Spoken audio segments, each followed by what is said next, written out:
Welcome to the Green Zone Podcast, the show that teaches oil and gas executives how to take command of their finances and live in the green. Your host, Jeff Green, from Green Financial Group, will be your financial guide, all while giving you a tour of the most beloved and best-kept secret spots around Houston, Texas. Now, on to the show. It might feel real good to just up and retire from your job without any planning, but that may not be the smartest thing you've ever done. Jeff Green and Lauren Smith suggest you give it a bit of thought.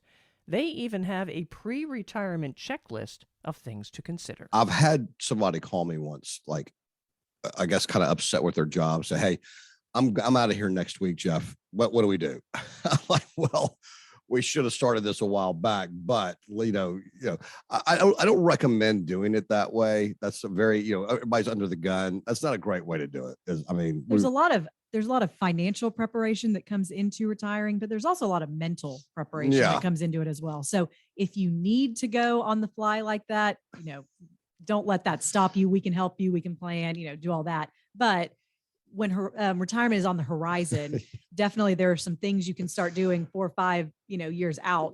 You think about it. Retirement lasts 30 to 40 years, right? In some cases. So you might want to plan for that. You go to college, right, for 4 years, and you start thinking about what you're going to do and all these kind of things.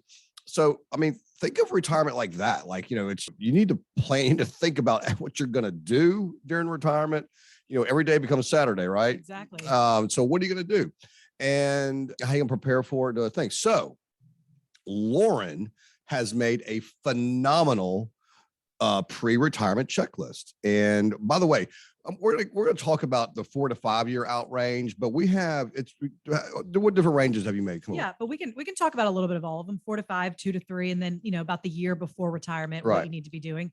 So we can hit some of the high points. And then we have this as a PDF, an actual checklist. So if that's something, if retirement is on your mind and you really want to start thinking about it, this is a great resource just to have in front of you from time to time, look at, remind yourself, am I doing these things? Am I thinking these thoughts?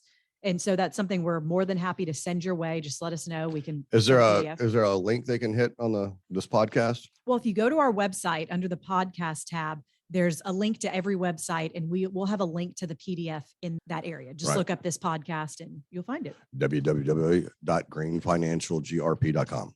There you go. So let's go. What's the first thing on our list? We're talking 4 to 5 years out right now, right? So most people focus on the financial side. I want to hit on some of the personal side first. So one of the things that's important to start really thinking about, and Jeff and I have a whole webinar where we talk about this, is your retirement values. And we've mentioned this in a previous podcast, but your values are what define you and what make you living your life make you live a fulfilled feeling life.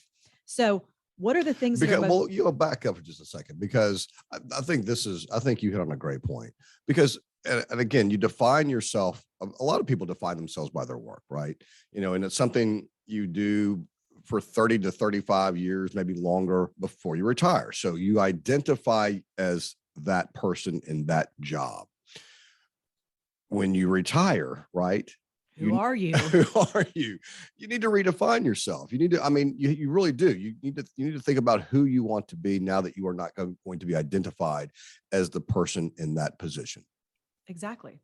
So, what are the things that are most important to you about the way you live? How will they manifest themselves in your retirement days? Are you set up financially to build a life around those values? Some people think that their value is travel, and they go and retire and spend tons of money, tons of time traveling, and they don't have that sense of fulfillment. It come to realize it's family and the grandkids, and that's what gives them fulfillment. So while you're leading up to retirement, it's very hard to transition.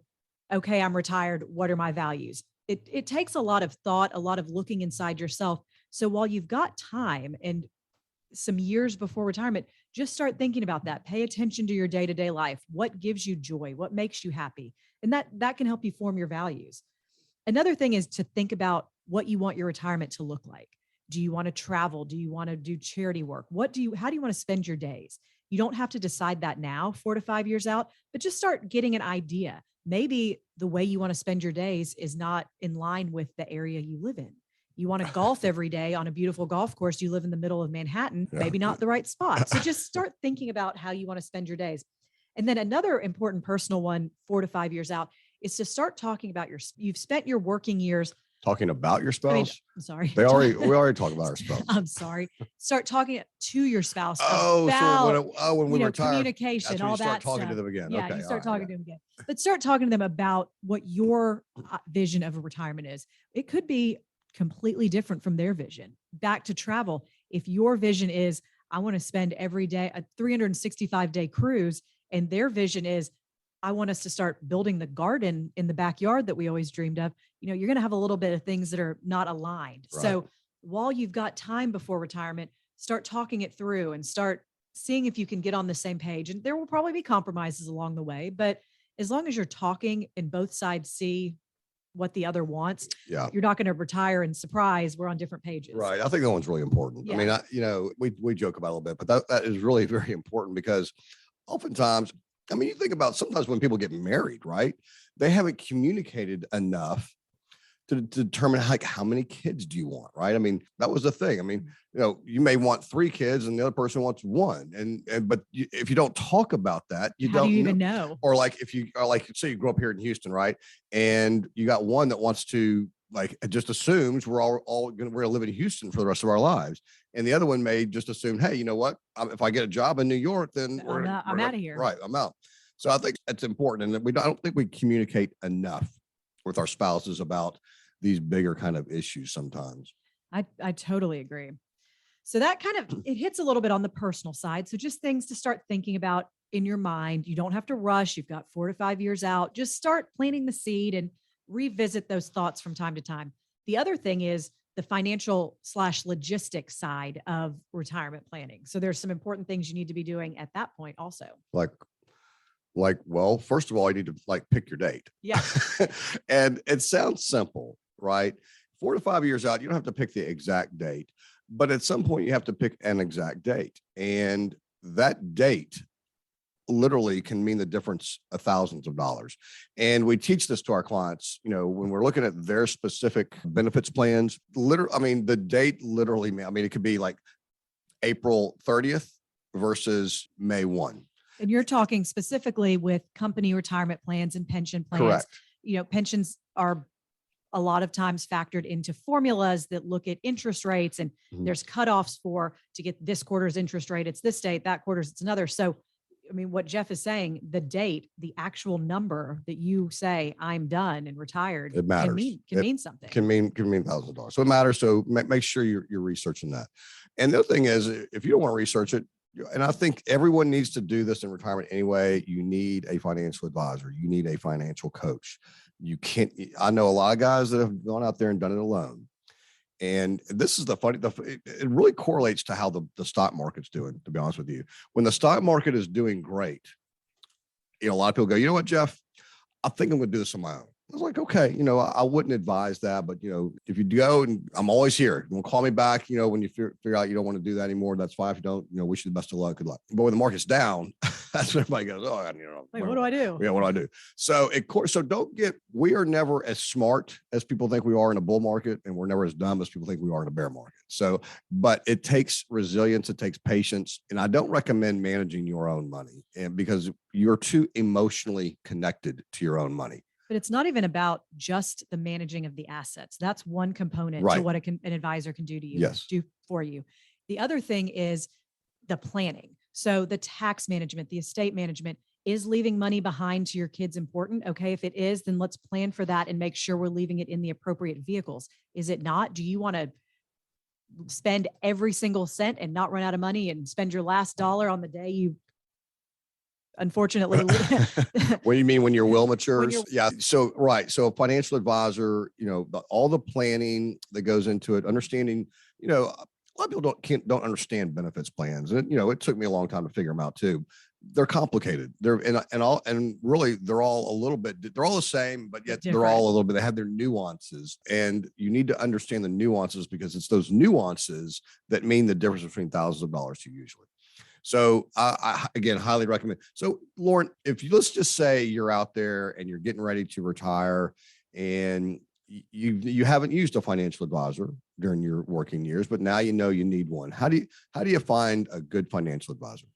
One thing I think that's important is you can ask for referrals. So talk to your friends, talk to people that you know that have an advisor and that's someone that they trust and they value their opinion. A lot of the clients that we get are the result of referrals. And, we have done a good job for all of our clients, but specific ones that feel the need to go out and say, hey, you need an advisor. I've got someone that's great. And I think that's one way. Yeah, I'm thankful we get a lot of referrals from our clients, and I think that's a sign of doing a good job for they're happy. Another thing you can do also, I recommend this, and you don't hear this, you don't hear many advisors tell you this, but you can go to a website called brokercheck.com, I think is what it is.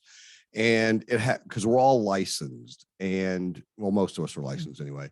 And it has, if you go and put, Jeff Green or Jeffrey A. Green, I'm not sure what I fall under, but you can pull up any advisor out there and see if they have any marks on their record, like, so they've been sued or there's complaints or things like that.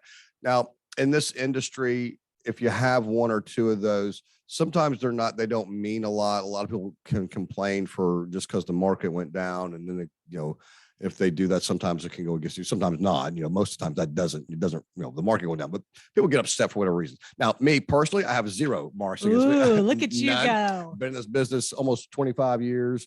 Not one negative thing ever been said about me. Well, I'm sure there's a lot of negative things said about you. At least not by my clients. Anyway, you have a clean record too, Lauren. I checked you the other day just to make sure. All right, good. Yeah, glad you're keeping tabs on our record. Stalking you on Broker Check. Yes. Yeah, that is a great way though. So another way to see advisors out there and to start thinking about someone you might want to hire is look at people that are putting out material that resonates with you, whether that be on LinkedIn or emails. I'm sure you're on an email list or two. Advisors are putting out, we send out 2 videos a month, and sometimes it's topics just about retirement planning, and other times it's our thoughts on the market or the economy. And start listening to the content that people put out and see if there are things that resonate, if there are opinions you agree with or planning steps that you think need to be taken. If there's someone out there that has totally different opinions on everything that you think, that's probably not going to be the right fit for you, because you're going to spend the next however long your relationship is, hopefully the rest of your life, disagreeing, second guessing everything they say. But if it's, it's resonating and and I think it's, and the other way to figure that obviously is to just go interview people. I think you should interview several. Yeah. But to your point, before you make those interviews, before you contact them, go see what they're about online, right? That's what you're saying. Go to LinkedIn, see what the content that they put out. Watch the videos that might be on their website. Yeah. Everyone's putting out content, so it gives you a great preview of, how do these people do business? What do they think? How do they talk to clients? Yeah, perfect. What else? So another thing, 4 to 5 years out from retirement, I think this is an important one. Start paying attention to your budget. So when you retire, you're no longer working. Income is not coming in. So you're having to live off of your assets. And to live off of your assets, you need to have a plan for how much money you're going to start taking. So a lot of times clients retire and they say, all right, I need $5,000 a month. That'll cover everything. I'm good to go. And then other times people retire and they say, I have no idea. And we can work backwards and find a number that works, but that might not be, we might say, given the assets you have, $8,000 is a safe monthly amount, but they might need 10 and they don't know. Right. And we can adjust and do all these things. But as you're planning for retirement, really start paying attention. These are the years where you can say, you know what, all in, I need $8,000 a month, no negotiation. And you can plan for that. And you can say, I might need to work 3 more years to get to have the level of assets that can support that. Or you can say, hey, I could retire 5 years ago and I'm good to go. And again, so I think that is so very crucial, because again, we're talking 4 to 5 years out, right? And you may not know exactly what that number is going to be in 4 to 5 years, but you're going to have a pretty good idea. Yeah. And to start planning, to know, really, you're answering the question of affordability. Can I afford to retire and live the lifestyle that I want to live? Right. Because they've gone back and done those other things that we talked about, right? Like defining themselves and understand what they want to do. So when you understand what you want to do, know who you are, then you're going to know what the budget is to fulfill that. And making a budget doesn't have to be this tedious task where you sit down with spreadsheets, but just you've got 4 to 5 years, right? So just start paying attention. Look at the credit card bill every time you pay it. Pay attention, pay extra attention to the property taxes and the mortgage. How many more years are on the mortgage? Just start thinking about these things. It's so easy for us to get on autopilot and just credit cards due, let me pay. How much did I pay? What did I pay for? Why was Right. it high? Just start being conscious. And then as the years get closer, start refining it. And maybe at that point, making a spreadsheet and getting a really, you've got 4 years, 4 or 5 years, then you can dial it down. But start Right. just be aware. You mentioned gas, and the inflation came into my mind the minute you said that, because inflation's, heading up right now. We haven't had inflation for a couple of decades, really. It's been very, very low. So, but now we're seeing it, and it's quite high by historical standards. But it's not, no runaway inflation or, hyperinflation or anything like that. But I think last time the CPI came out was around 7%. That's high, right? When we're used to about 2 or 2.5. And so the reason I bring that up is because we account for that, right? That should be accounted for in your plan. Inflation, the rising cost of goods and services, and really the rising cost of your lifestyle. And not that need a 7% pay raise, or not what we're suggesting, but it needs to be accounted for somehow in your overall plan. Yeah, because $5,000 a month at your retirement date is not going to buy you the same amount that $5,000 will buy you at age 90. Not at this pace. No. No. So anyway, so that's a great start, good checklist. And so if you want, again, we have we have the 1 year checklist. We just talked about the 4 to 5 year. We have a 2 to 3 year and a 1 year out from retirement checklist. So maybe you want to talk about the 2 to 3 and 1 year, maybe on another podcast. We'll make it a fun series where you got to stick around to get the goods, right. or you can just go to the website, just download it, and see. And we can end these podcasts. But yeah, absolutely, go to the website, download the checklist, and any questions, concerns, comments, give us a call. Yeah, I just think the takeaway from today is 4 to 5 years away from retirement. It really is time to start thinking about it. And it's just little steps, but it will make you have a much more successful retirement. Absolutely. Thanks, Lauren. You're welcome. Patrice? Yes. Did you fall asleep? Are you there? No, on the contrary. Are you kidding? But I need to know. Were you taking notes? I was. Right. But I need to know how people can reach you. Well, you can go to the website, www.greenfinancialgrp.com. That's also where you can find our podcast and the link to this PDF. You can call the office, 713-244-3030, or you can email us, Jeff@greenfinancialgrp or Lauren@greenfinancialgrp. All right. And I was listening. 4 to 5 years, 2 to 3 years, and a 1 year out checklist. Go to the website, find that. So don't hand in that letter, though, without giving it some thought for retirement. Follow this podcast for more shows with some great information, and share with others. Thank you for listening to the Green Zone Podcast. Click the subscribe button below to be notified when new episodes become available. The information covered and posted represents the views and opinions of the guest and does not necessarily represent the views and opinions of Green Financial Group. The content has been made available for informational and educational purposes only. The content is not intended to be a substitute for professional investing advice. Always seek the advice of your financial advisor or other qualified financial service provider with any questions you may have regarding your investment planning. Securities offered through Raymond James Financial Services, Inc., member FINRA SIPC. Investment advisory services offered through Raymond James Financial Services Advisors, Inc. Green Financial Group is not a registered broker-dealer and is independent of Raymond James Financial Services. Jeff Green is the founder of Green Financial Group and is a registered principal of RJFS. The Green Financial Group is located at 6363 Woodway Drive, Suite 625, Houston, Texas, 77057, and can be reached at 713-244-3030. Raymond James is not affiliated with and does not endorse the opinions or services of his guests.